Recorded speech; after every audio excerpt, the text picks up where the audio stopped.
Okay, welcome to all. In the previous video session, we derived the shape function for 1D bar, 1D case of heat conduction system. Now, we are deriving next case is that is stiffness matrix derivation for an 1D heat conduction. So let's consider same 1D bar now. It is node 1 and node 2 at a distance of x1, x2 from the origin, as well as T1, T2 are the nodal temperature at node 1 and 2. Now we are considering the thermal conductivity is K. So here we know that stiffness matrix K is equal to integration of BT dB into dV. So this is what we derived strain displacement matrix we derived in a model number 2 1D bar. Please you can go through this video. So same thing we taken here because 1D bar, but here in case of this is heat transfer case we are taking it. Therefore we taken directly this. So where B is the strain displacement matrix. So this strain displacement matrix is nothing but dN by dx and dN2 by dx. That is n1 into nothing but shape function. And also here D is nothing but a material property, that is K. D is nothing but it is K, heat conductivity, heat conduction. So therefore in order to find B, we need to differentiate the n1 shape function with respect to x. We know n1 in previous derivation we derived this x2 minus x by L1. So therefore if you differentiate with respect to x, so you will get this is 0, this is minus 1 divided by LE.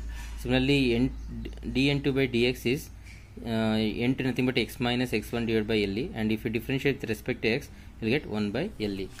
Therefore in place of here dN by dx and dN2 by dx, you substitute this value, then you will get the strain displacement matrix, and B transverse matrix become this row matrix become column matrix.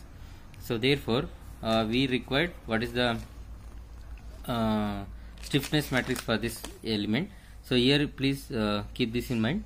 We are going to use here KE. K is nothing but stiffness matrix for the element, and here we are going to use K. K means nothing but thermal conductivity of the material. So therefore we need for entire bar, therefore we need to integrate from 0 to L. This total length is L is equal to so this K is equal to 0 to L integration BT BD into dV. So therefore BT means this one, B means this matrix, into D nothing but thermal conductivity, dV.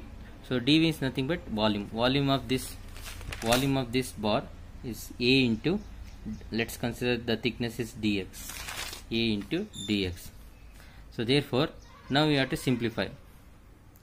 So just take constant outside, just take constant A into K, take outside, and rest of things you keep inside, and also you multiply these two matrix.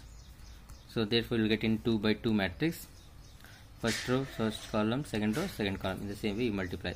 Now this also constant you take outside, this is integration of 0 till dx. Therefore what is this integration become? It is x, and if you apply the upper limit and lower limit, it is become L or LE. Therefore K is equal to AK into LE into this matrix. Therefore again we can take LE square common outside. Therefore 1 LE square 1 LE get cancelled. Therefore AK by LE, here what is left? 1 minus 1 minus 1 1.